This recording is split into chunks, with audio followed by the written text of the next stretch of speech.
What if I told you America once tried to secretly create female bodybuilders, not in gyms, but in prisons?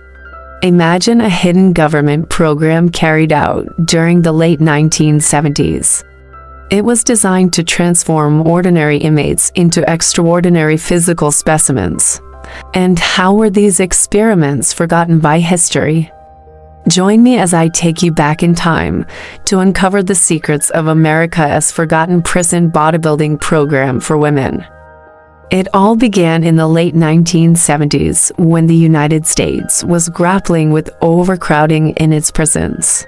As a result, prison authorities started looking for ways to keep inmates busy and also reduce tensions that could lead to riots.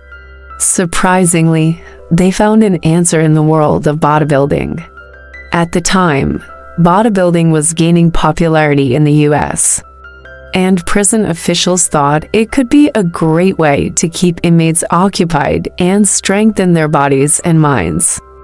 They officially called these new programs fitness rehabilitation programs. But behind the scenes, it was something very different. Women inmates were turned into unwitting participants in a secret training program where they were pushed to their physical limits. These women had been convicted of various crimes and sentenced to serve time in correctional facilities across the country. But now they found themselves thrust into a world of weightlifting, strict diets, and grueling workout regimens. Each day, these women were marched from their cells to the prison gym, where they were put through a series of exercises that would make any athlete break a sweat. But these were no ordinary exercises. The routines were designed to test their strength and endurance, pushing them beyond what most people thought possible. We were talking about lifting weights that were heavier than their own body weight and performing countless repetitions until their muscles burned and their bodies ached. To fuel this intense workout regime, the inmates were given special protein-rich meals, including plenty of chicken, beef, and eggs. These meals were not only meant to help them build muscle, but also to increase their strength. But sometimes these meals contained more than just regular food. Occasionally, the inmates were given experimental supplements and protein powders that were being tested by the government at the time. All of this was done under the guise of the fitness rehabilitation program, with the inmates believing they were simply participating in a new exercise program designed to help them stay fit and healthy. Why in prison? What they didn't know was that they were becoming part of a secret government experiment. In the beginning, most of the inmates resisted this new program. After all, they were not volunteers. But as months went by, some of them started to embrace it. They began to see the benefits of the exercise and the positive impact it had on their lives. For many of these women, it was the first time they had ever stepped foot into a gym. And as they started to feel stronger, both physically and mentally, they began to see a purpose in their lives that had nothing to do with their crimes. Among these inmates was one woman who became the star of the show. Let's call her Carla. Carla was a young woman who had been convicted of a crime of passion. She had served in Vietnam as a medic, and after returning home, her life took a dark turn. Now she found herself incarcerated and skeptical about the new bodybuilding program. But as she began to participate, she discovered a passion for weightlifting that she never knew she had.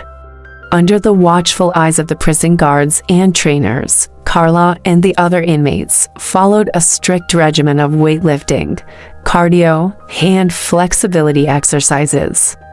Their muscles grew stronger and their bodies became more toned and defined. But Carla was something else. Her muscles grew faster than anyone else's, and within 2 years, she was lifting weights that most men would struggle with. Her arms were bigger than some of the male prison guards, and her shoulders were broad and powerful.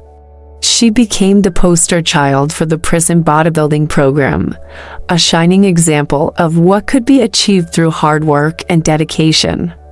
But little did she know that her incredible transformation would soon cause chaos in the prison and bring the entire program crashing down. As Carla and the other inmates continued to train, the prison authorities were thrilled with the results. They saw the positive impact the program was having on the inmates, not only physically, but also psychologically. It was as if the weight room was a sanctuary for these women, providing them with a sense of purpose and accomplishment that they had never experienced before. However, the prison authorities were not the only ones taking notice of the inmates' progress. Soon, word of the bodybuilding program started to spread outside the prison walls. Journalists and media outlets began to clamor for a chance to interview the inmates and learn about their incredible transformations. But the prison authorities were hesitant to allow any media attention, fearing that it would disrupt the program or cause problems within the prison. Despite their best efforts to keep the program a secret, news of the amazing female bodybuilders being created in the prison slowly trickled out. People all over the country were amazed by the stories of these women who had been transformed from ordinary inmates into muscular, strong individuals. They feared that the program would be compromised and that the media would sensationalize the story, causing unnecessary trouble. In early 80s, a group of inmates led a riot in the prison where Carla and the other inmates were being held. The inmates demanded better treatment. Tensions were high and the situation was quickly spiraling out of control. Suddenly, the prison guards found themselves outnumbered and overpowered. To make matters worse, Carla and the other trained inmates joined the riot, and that's when things got really bad.